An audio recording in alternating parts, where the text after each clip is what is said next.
kids are still learning this month that God loves everything about me, and that God created every single aspect of ourselves, and that we are beautiful to Him, and that everything about us is exactly how it's supposed to be because that's how God made us. So this week, which is kind of nice, the 2s and 3s and the 4s in kinder are doing all the same activities, except for the very first thing the 2s and 3s are going to do is a little game, and it's called balance beam. So you're just there's gonna be a tape on the ground, and if there's not, you'll put some tape on the ground, and you'll just have the kids try to walk on the tape without falling off.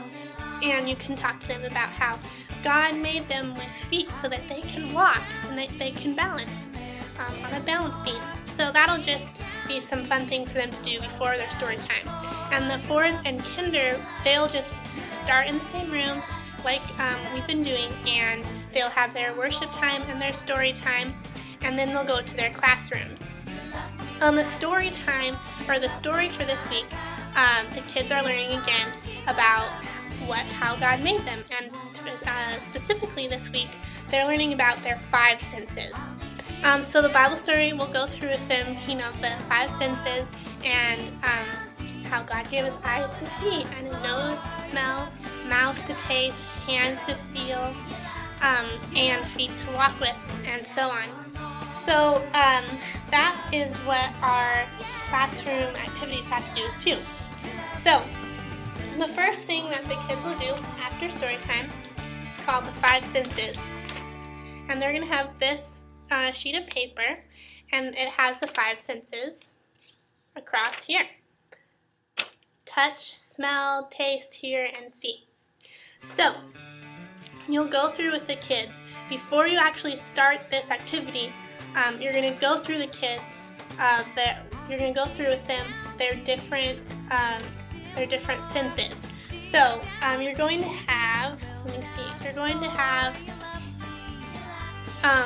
an instrument which you can play for them, and you can tell them, oh, we can listen with the sound, with the ears God gave us to hear. We can listen to the instrument, and then you have a piece of sandpaper so they can feel the sandpaper. They have lemon that they can smell the lemon, and then you can have orange or apple slices which they can taste. So then, after you've gone through that, you'll give the kids this sheet, and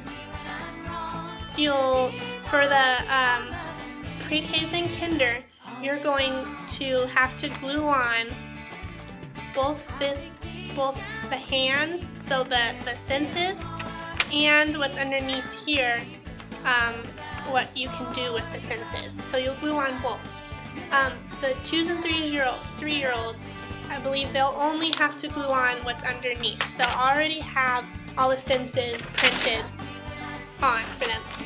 So you'll go through with the kids, and you'll say, and something that might be helpful for the pre's and K, pre-Ks and kinder, is that if you just do one at a time. So you hand everybody out their hand, and you say, okay, what can you touch? And then you hand them all out the kitty, because you can touch a kitty. So then everybody will glue on their hand for touch and the kitty, which you can touch. Then you can go to the next one, which is smell. And what do you smell with your nose? You can smell the flowers. So then you'll glue on your nose and your flowers together. Move on to the next one, taste. What do you taste? Apples, and so on and so forth until you've gone through all of it. Then they can color it. So that's the first activity. The second activity is called Where's the Pumpkin? And so each classroom will have a small pumpkin in their classroom, and you really want to focus on talking about the 5 senses with the pumpkin. So what you're going to do is you're going to play a little game. You're going to have a pumpkin, and you're going to go hide it, and the kids will have to go find the pumpkin. But before that, you can look at the pumpkin, and you can say, let's all touch the pumpkin with our hands that God gave us so that we can feel things. What does it feel like? And then you can smell the pumpkin.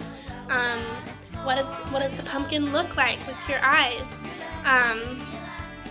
We can't taste the pumpkin because that would not be so good for the kids. So then you're going to hide the pumpkin, and you're going to say, okay, we're going to use our feet, which God gave us, and we're going to use our hands to go look, to try to grab onto it, and our eyes to go look for it. So that's the last the second activity, and the last activity is, as usual, the memory verse.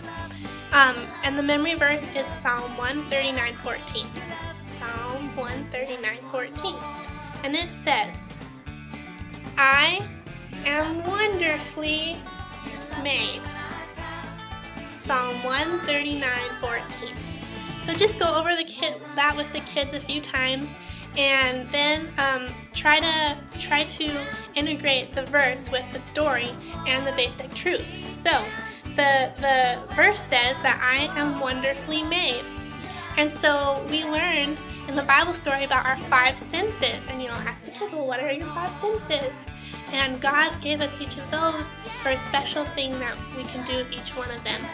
And so we are wonderfully made, and our monthly truth is that, if I can even remember it, is that God loves everything about me. So God loves every single thing about me. So He loves your eyes and your hands and the senses that He's given us. So this is just, I think this is a really, really important truth for these kids to know, because especially in the world we're living in, we are not told that we are beautiful or that we are wonderfully made. The main image that we get from everywhere is that you're not good enough, your body's not good enough, you're not made good enough, you have to be here, you have to look like that model, you have to look like this person to be wonderfully made.